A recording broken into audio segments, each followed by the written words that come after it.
ఒకప్పుడు రాకెట్ తయారు చేయడం అంటే అది ప్రభుత్వ సంస్థలకే సాధ్యమనే అభిప్రాయం. అంతరిక్ష ప్రయోగాలంటే ప్రపంచంలో కొద్ది దేశాలకే పరిమితమైన సాంకేతిక సామర్థ్యం.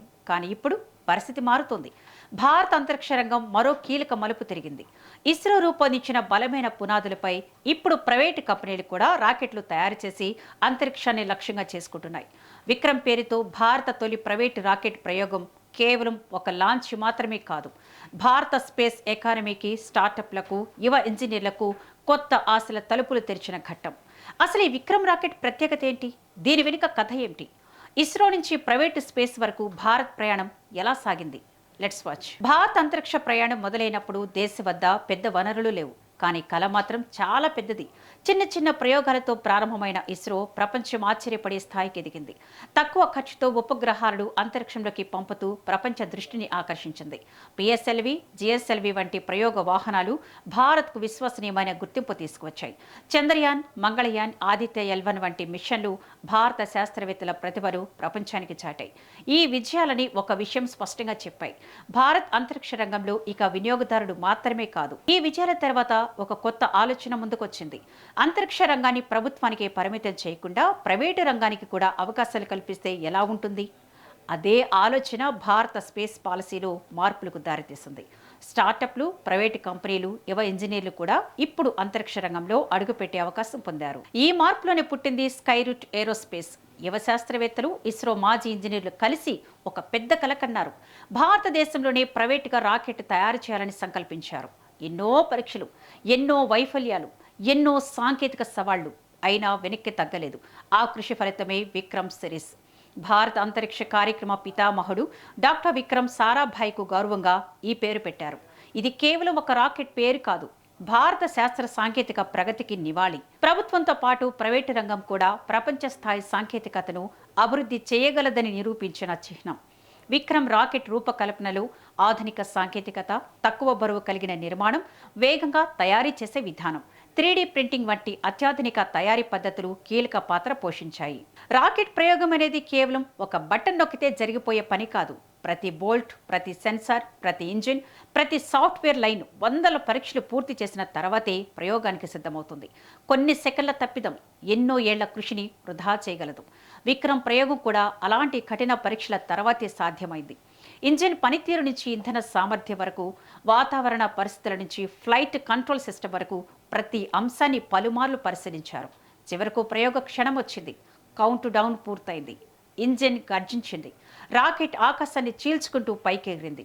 ఆ క్షణం కేవలం ఒక కంపెనీ విజయం కాదు, భారత ప్రైవేటు స్పేస్ రంగం అధికారికంగా అంతరిక్షంలోకి అడుగుపెట్టిన చారిత్రక ఘట్టం. ఈ ప్రయోగంతో ప్రపంచం భారత్ను మరో కోణంలో చూడటం ప్రారంభించింది. ఇప్పటి వరకు ఇస్రోతో మాత్రమే గుర్తింపు పొందిన భారత స్పేస్ రంగం ఇప్పుడు ప్రైవేట్ ఇన్నోవేషన్తో కూడా ముందుకు వస్తోందని స్పష్టమైంది. ప్రపంచ స్పేస్ ఎకానమీ విలువ లక్షల కోట్ల రూపాయలు.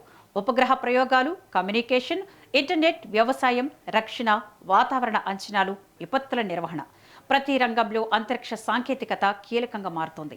ఈ మార్కెట్లో భారత్కు భారీ అవకాశాలు ఉన్నాయి.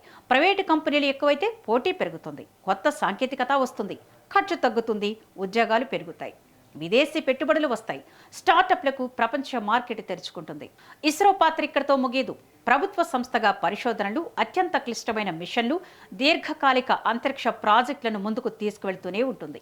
అదే సమయంలో ప్రైవేటు రంగానికి సాంకేతిక సహకారం, పరీక్షా వేదికలు, లాంచ్ సదుపాయాలు అందిస్తూ మొత్తం స్పేస్ ఎకోసిస్టమ్ను బలోపేతం చేస్తోంది. ఇది ఒక సంస్థ నుంచి మరో సంస్థకు బాధ్యతల మార్పు కాదు, కలిసి ముందుకు వెళ్లే భాగస్వామ్యం. ఒకవైపు ఇస్రో అనుభవం, మరోవైపు ప్రైవేటు రంగం వేగం. ఈ రెండు కలిస్తే భారత అంతరిక్ష రంగం మరింత శక్తివంతంగా మారుతుంది. రేపటి రోజుల్లో చిన్న ఉపగ్రహాల ప్రయోగాల నుంచి అంతరిక్ష పరిశోధనల వరకు భారత ప్రైవేటు కంపెనీలు కూడా ప్రపంచానికి సేవలందించే స్థాయికి చేరుకునే అవకాశం ఉంది. విక్రమ్ రాకెట్ ప్రయోగం విజయవంతం కావడంతో భారత అంతరిక్ష రంగంలో ఒక కొత్త పోటీ మొదలైంది. ఇప్పటి వరకు ఇస్రో ఒకటే ప్రయోగ వేదికగా ఉండగా ఇప్పుడు అనేక స్టార్టప్లు తమ సొంత లాంచ్ వెహికల్స్ ను అభివృద్ధి చేస్తున్నాయి. చిన్న ఉపగ్రహాలను తక్కువ ఖర్చుతో కక్షలోకి పంపే మార్కెట్ ప్రపంచవ్యాప్తంగా వేగంగా పెరుగుతోంది. వాతావరణ మార్పులను గమనించడం, వ్యవసాయ భూములను పర్యవేక్షించడం, సముద్రాల్లో నౌకల కదలికలను ట్రాక్ చేయడం, కమ్యూనికేషన్ సేవలు అందించడం, ఇలా ప్రతి రంగంలో చిన్న ఉపగ్రహాల అవసరం పెరుగుతుంది. ఈ అవకాశాన్ని అందిపుచ్చుకోవడమే భారత ప్రైవేట్ స్పేస్ కంపెనీల లక్ష్యం. అంతరిక్షం ఇప్పుడు కేవలం శాస్త్రవేత్తల పరిశోధన కేంద్రం మాత్రమే కాదు, భారీ వ్యాపార అవకాశాల ప్రపంచంగా మారుతోంది. ఒక రాకెట్ ప్రయోగం వెనుక కనిపించేది లాంచ్ మాత్రమే, కానీ కనిపించని ప్రపంచం మరింత పెద్దది. అత్యాధునిక లోహాలు తయారు చేసే పరిశ్రమలు, సెన్సార్లను అభివృద్ధి చేసే కంపెనీలు, electronics, software, artificial intelligence, robotics, ఇలా వందలాది రంగాలు ఒక రాకెట్తో అనుసంధానమై ఉంటాయి. అంటే ఒక స్పేస్ మిషన్ విజయం సాధిస్తే దాని ప్రభావం కేవలం అంతరిక్ష రంగానికే పరిమితం కాదు. దేశంలోని తయారీ రంగం, పరిశోధన సంస్థలు, విద్యా సంస్థలు, స్టార్టప్లు అన్నీ దాని ఫలితాలను అందుకుంటాయి. అందుకే అంతరిక్ష రంగంలో పెట్టుబడి అంటే భవిష్యత్తు సాంకేతిక శక్తులు పెట్టుబడి పెట్టినట్లే. ప్రపంచంలో స్పేస్ రంగంలో అమెరికా, రష్యా, యూరప్, చైనా ఇప్పటికే బలమైన స్థానాన్ని సంపాదించాయి. ఇప్పుడు అదే జాబితాలో భారత్ కూడా వేగంగా ముందుకు వస్తోంది. దీనికి కారణం కేవలం తక్కువ ఖర్చు కాదు, నాణ్యత, సమయపాలన, సాంకేతిక నైపుణ్యం, విశ్వసనీయత. ఈ 4 అంశాల్లో భారత్ అంతరిక్ష వ్యవస్థ ప్రపంచ విశ్వాసాన్ని గెలుచుకుంది. అందుకే అనేక దేశాలు తమ ఉపగ్రహాలను భారత ప్రయోగ వాహనాల ద్వారా అంతరిక్షంలోకి పంపేందుకు ఆసక్తి చూపుతున్నాయి. ఇప్పుడు ప్రైవేటు రంగం కూడా ఈ సామర్థ్యాన్ని ప్రపంచ మార్కెట్కు తీసుకువెళ్లే ప్రయత్నం చేస్తోంది. దీంతో మేడ్ ఇన్ ఇండియా స్పేస్ టెక్నాలజీకి కొత్త గుర్తింపు లభిస్తోంది. భారత్ యువతలో అంతరిక్షంపై ఆసక్తి ఎన్నడూ లేనంతగా పెరిగింది. ఒకప్పుడు స్పేస్ సైన్స్ అంటే కొద్ది మందికే పరిమితమైన రంగం. కానీ ఇప్పుడు దేశవ్యాప్తంగా ఇంజనీరింగ్ కళాశాలలు, విశ్వవిద్యాలయాలు, ఇన్నోవేషన్ ల్యాబ్లు, స్టార్టప్, ఇంక్యుబేషన్ సెంటర్లు కొత్త ఆలోచనలకు వేదికలుగా మారుతున్నాయి. విద్యార్థులు స్వయంగా చిన్న ఉపగ్రహాలను రూపొందిస్తున్నారు, రాకెట్ ఇంజిన్లపై పరిశోధనలు చేస్తున్నారు, అంతరిక్ష సాంకేతికతలో కెరీర్ను లక్ష్యంగా పెట్టుకుంటున్నారు. అంటే విక్రమ్ లాంటి ప్రయోగాలు కేవలం రాకెట్లను మాత్రమే కాదు, లక్షలాది యువ మేధస్సులను కూడా ముందుకు నడిపిస్తున్నాయి. అంతరిక్షాన్ని జయించడం అంటే భూమిని మరింత మెరుగ్గా అర్థం చేసుకోవడం. ప్రతి ఉపగ్రహం మన వ్యవసాయానికి తోడ్పడుతుంది. ప్రతి ప్రయోగం విపత్తును ముందుగానే గుర్తించే సామర్థ్యాన్ని పెంచుతుంది. ప్రతి కొత్త సాంకేతికత దేశ ఆర్థికాభివృద్ధికి బలం చేకూరుస్తోంది. అందుకే విక్రమ్ రాకెట్ ప్రయోగాన్ని ఒకే ఒక్క విజయంగా చూడలేం. ఇది భారత శాస్త్ర సాంకేతిక ఆత్మవిశ్వాసానికి ప్రతీక. ఇస్రో వేసిన బలమైన పునాదులపై ప్రైవేటు రంగం నిర్మిస్తున్న కొత్త అంతరిక్ష యుగానికి ఇది శ్రీకారం.